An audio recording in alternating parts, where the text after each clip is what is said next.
చెప్పండి, నీ దేవుడు ಹೇಳಬೇಕು ಪ್ರಿಯರೇ, ನಿಮ್ಮ ದೇವರು ಯಾರಾಗಿದ್ದಾರೆ? ఎవరు నీ దేవుడు? ನಿನ್ನ ದೇವರು ಯಾರು?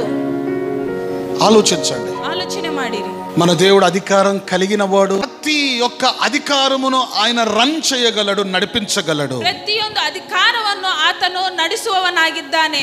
హల్లెలూయా. హల్లెలూయా. నీ ఇంటి మీద ఏ అధికారం ఉంది? ನಿನ್ನ ಮನೆಯ ಮೇಲೆ ಯಾವ ಅಧಿಕಾರವಿದೆ? సాతాను అధికారం ఉందా? ಸೈತಾನನ ಅಧಿಕಾರವಿದೆಯಾ? లోకం యొక్క అధికారం ఉందా? ಲೋಕದ ಒಂದು ಅಧಿಕಾರವಿದೆಯಾ?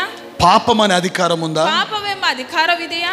ఆర్థిక పరిస్థితులనే అధికారం ఉందా? ಆರ್ಥಿಕ ಪರಿಸ್ಥಿತಿ ಎಂಬ ಅಧಿಕಾರವೂ ಇದೆಯಾ? చూడండి, ನೋಡಿರಿ, ఈ లోకము ఎటువంటిదంటే ಈ ಲೋಕವು ಎಂತಹದಂದ್ರೆ నిన్ను తన అధికారంలోనికి తీసుకుంది. ನಿನ್ನನ್ನು ತನ್ನ ಅಧಿಕಾರದಲ್ಲಿ ತೆಗೆದುಕೊಂಡಿದ್ದೆ. ఇప్పుడు నీ మీద ఎవరు పరిపాలిస్తున్నారు? ಈಗ ನಿನ್ನ ಮೇಲೆ ಯಾರು ಪರಿಪಾಲನೆ ಮಾಡುತ್ತಾ ಇದ್ದಾರೆ? లోకములో ఉంటున్న ఆర్థిక ఫైనాన్షియల్ క్రైసిస్, ఫైనాన్షియల్ యొక్క ఈ యొక్క బాధ నిన్ను పరిపాలన చేస్తూ ఉంటుంది. ಲೋಕದಲ್ಲಿರುವ ಆರ್ಥಿಕ ಕೊರತೆ ಎಂಬ ಒಂದು ಅಧಿಕಾರವು ನಿನ್ನ ಮೇಲೆ ಅಧಿಕಾರವನ್ನು ಮಾಡುತ್ತಾ ಇದೆ. నువ్వు బయటపడాలనుకుంటావు, ನೀನು ಹೊರ ಬೀಳಬೇಕಂತ ಅನ್ಕೊಳ್ತಾ ಇರುತ್ತೆ, నువ్వు బయటపడలేవు. ಆದ್ರೆ ಹೊರ ಬೀಳಲಿಕ್ಕೆ ಆಗ್ತಾ ಇಲ್ಲ. ఒక ఫైనాన్షియల్ ని దాటుకుంటే ఇంకొకటి నువ్వు కలిగి ఉంటావు. ಒಂದು ಆರ್ಥಿಕ ಸ್ಥಿತಿಯನ್ನು ನೀನು ದಾಟಿ ಹೋದ್ರೆ ಇನ್ನೊಂದು ಎದುರು ನೋಡ್ತಾ ಇರುತ್ತೆ. ఒక అప్పు తీర్చుకుంటే మరొక అప్పు అవుతుంది. ಒಂದು ಸಾಲವನ್ನು ತೀರಿಸಿಕೊಂಡ್ರೆ ಇನ್ನೊಂದು ಸಾಲವೂ ಆಗುತ್ತದೆ. నువ్వు పని చేస్తున్నావు, ನೀನು ಕೆಲಸ ಮಾಡುತ್ತಾ ಇದೀಯ, నీకు వచ్చిన జీతముతోనే అన్ని చేయలేవు. నువ్వు ನಿನಗೆ ಬಂದಿರುವ ಸಂಬಳದಲ್ಲಿ ಎಲ್ಲವನ್ನು ಮಾಡ್ಲಿಕ್ಕೆ ಆಗುವುದಿಲ್ಲ. బహుశా నువ్వు అప్పు చేసుకోకుండానే చేయగలవేమో, ಬಹುಶಃ ನೀನು ಸಾಲ ಮಾಡದೆ ಎಲ್ಲವನ್ನು ಸರಿಪಡಿಸಿಕೊಳ್ಳಬಹುದೇನೋ. చేయలేవు. నువ్వు ನೀನು ಮಾಡ್ಲಿಕ್ಕೆ ಆಗುವುದಿಲ್ಲ. ఒకరిని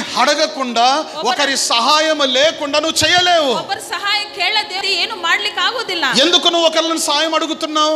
ఎందుకు ఒకరిని నువ్వు అప్పు అడుగుతున్నావు అంటే దేని కొరకు? ఆర్థిక పరిస్థితి, ఆర్థికమైన విషయం కొరకే. ಯಾಕೆ ಒಬ್ಬರನ್ನು ಸಾಲವನ್ನು ಕೇಳ್ತಾರೆ? ನಿನ್ನಲ್ಲಿರುವ ಒಂದು ಆರ್ಥಿಕ ಕೊರತೆ, ಆರ್ಥಿಕ ಪರಿಸ್ಥಿತಿ ಆಗಿದೆ. ఈ లోకములో ఉన్న ఫైనాన్షియల్ అథారిటీ, ఈ అధికారము మిమ్మల్ని ఏం చేసింది? క్యాప్చర్ చేసింది, మిమ్మల్ని వలలోనికి చేర్చుకుంది. ಲೋಕದಲ್ಲಿರುವ ಆರ್ಥಿಕ ಪರಿಸ್ಥಿತಿ ಅಂತ ಎಂಬ ಅಧಿಕಾರವು ನಿಮ್ಮನ್ನು ತನ್ನ ಒಂದು ಬಲೆಯಲ್ಲಿ ಸಿಕ್ಕಾಕಿ ಬಿಟ್ಟಿದೆ ಪ್ರಿಯರೇ, ಹಿಡಿದು. ఈ రోజు డబ్బు లేనిదే నువ్వు ఏమి చేయలేకపోతున్నావు. ಈ ದಿನದು ದುಡ್ಡು ಇಲ್ಲದೆ ಏನು ಮಾಡಲಿಕ್ಕೆ ಆಗುವುದಿಲ್ಲ. ఏమి ప్రయాసపడ్డా ఏమి ఆ డబ్బు లేకుండా చేయలేకపోతున్నావు. ಏನು ಪ್ರಯಾಸ ಪಟ್ಟರೂ ದುಡ್ಡಿಲ್ಲದೆ ಯಾವುದು ಕೆಲಸ ಮಾಡ್ಲಿಕ್ಕೆ ಆಗುವುದಿಲ್ಲ. ఆ డబ్బుల కొరకు నువ్వు పరిగెత్తుతున్నావు. ಆ ದುಡ್ಡಿನಿಗೋಸ್ಕರ ನೀನು ಓಡುತ್ತಾ ఆ ಇದ್ದೀಯ. డబ్బు కొరకే కష్టపడుతున్నావు. ಆ ದುಡ್ಡಿನಿಗೋಸ್ಕರ ನೀನು ಕಷ್ಟಪಡ್ತಾ ಇದ್ದೀಯ. కారణమేంది? ಕಾರಣವೇನು? The authority. A authority? Financial authority నిన్ను పట్టుకొని పీడిస్తుంది, నిన్ను వదలాలనుకోవటం లేదు. ಆರ್ಥಿಕ ಸ್ಥಿತಿ, ಆರ್ಥಿಕ ಪರಿಸ್ಥಿತಿ ಎಂಬ ಒಂದು ಅಧಿಕಾರವು ನಿನ್ನನ್ನು ಹಿಡಿದುಕೊಂಡು ನಿನ್ನನ್ನು ಶೋಧಿಸ್ತಾ ಇದೆ, ಬಿಡುತ್ತಾ ಇಲ್ಲ.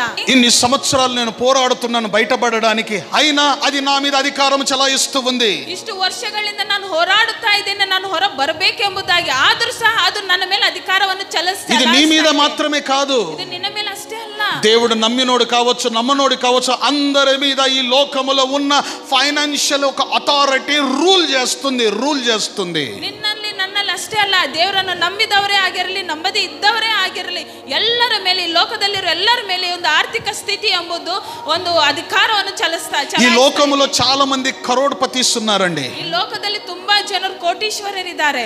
వారు మట్టుకే రూల్ చేస్తున్నారు. ಅವರು ಮಾತ್ರವೇ ಅವರ ಒಂದು ಅಧಿಕಾರವನ್ನು ಚಲಾಯಿಸ್ತಾ ಇದ್ದಾರೆ. ఈ సిస్టమ్ ని ఎవరు క్రియేట్ చేశారు తెలుసా? ಈ ಒಂದು ಅಧಿಕಾರವು, ಈ ಒಂದು ಸಿಸ್ಟಮ್ ಯಾರು ಇದು ಮಾಡ್ತಾ ಇದ್ದಾರೆ? అధిపతులు. ಅಧಿಪತಿಯರು ఎవరండి?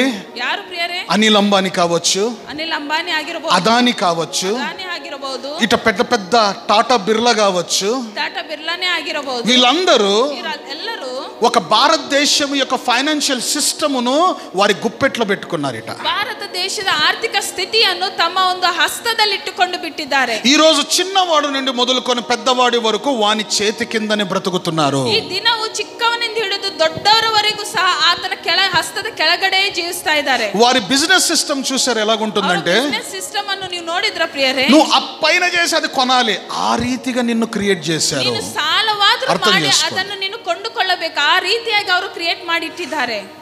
ఈ యొక్క పెద్ద పెద్ద కంపెనీస్, పెద్ద అధిపతులు ఏమైతే ఉన్నారో వాళ్ళు ఎటువంటి వస్తువులు చేశారంటే, నువ్వు అట్రాక్ట్ అయ్యి అప్పైన చేసి దాన్ని కొంటావు. ದೊಡ್ಡ ದೊಡ್ಡ ವ್ಯಾಪಾರಿಗಳು ಏನಾಗಿ ಇದ್ದಾರೋ, ನೀನು ಸಾಲಾದ್ರೂ ಮಾಡಿ ಅದನ್ನು ಕೊಂಡುಕೊಳ್ಳಬೇಕೆಂಬ ವಸ್ತುವನ್ನು ಅವರು ఇప్పుడు అప్పు చేసి దాన్ని కొన్నావు కదా, ఇప్పుడు దాన్ని తీర్చాలి. నువ్వు ಈಗ ಸಾಲ ಮಾಡಿ ಅದನ್ನು ನೀನು ಕೊಂಡುಕೊಂಡಿದೆಯಲ್ಲ, ಈಗ ಅದ ಸಾಲವನ್ನು ತೀರಿಸಬೇಕು. ఎన్నేళ్ళ అప్పు ఉందండి? ಎಷ್ಟು ವರ್ಷದ ಸಾಲವಿದೆ ಪ್ರಿಯರೇ? నువ్వు విశ్వాసి అయితే, ನೀನು ವಿಶ್ವಾಸಿ ಆಗಿದ್ದರೆ అన్ని సంవత్సరాలు ఈ లోకమనే అధిపతి నిన్ను పరిపాలిస్తున్నాడు. ಅಷ್ಟು ವರ್ಷವು ಲೋಕವೆಂಬ ಅಧಿಕಾರವು ನಿನ್ನ ಮೇಲೆ ಪರಿಪಾಲನೆ ಮಾಡುತ್ತಾ ಇದೆ. అన్ని సంవత్సరాలు నువ్వు వానికి దాసుడుగా ఉండే వాని అప్పును నువ్వు తీరుస్తానే నీ జీవితాన్ని గడపాలి. ಅಷ್ಟು ವರ್ಷಗಳ ಕಾಲ ನೀನು ಆತನಿಗೆ ದಾಸನಾಗಿದ್ದು ನೀನು ಆತನ ಸಾಲವನ್ನು ತೀರಿಸ್ತಾನೇ ಇರಬೇಕು. తర్వాత దేవునికి నువ్వు ఏమైనా చేయాలనుకున్నా చేయలేవు. ನಂತರ ದೇವರಿಗೆ ಏನಾರು ಮಾಡಬೇಕಂತ ನೀನು ಅನ್ಕೊಂಡರೂ ಸಹ ಮಾಡ್ಲಿಕ್ಕೆ ಆಗುವುದಿಲ್ಲ. దేవునికి ఇవ్వాలనుకుంటే నువ్వు ఇవ్వలేవు. ದೇವರಿಗೆ ಕೊಡಬೇಕಂದ್ರೆ ನಿನಗೆ ಕೊಡ್ಲಿಕ್ಕೆ ಆಗ್ತಾ ಇಲ್ಲ. లోకము నిన్ను ఎలాగ పరిపాలిస్తుందంటే దేవునికి నువ్వు ఏమి చెయ్యకుండా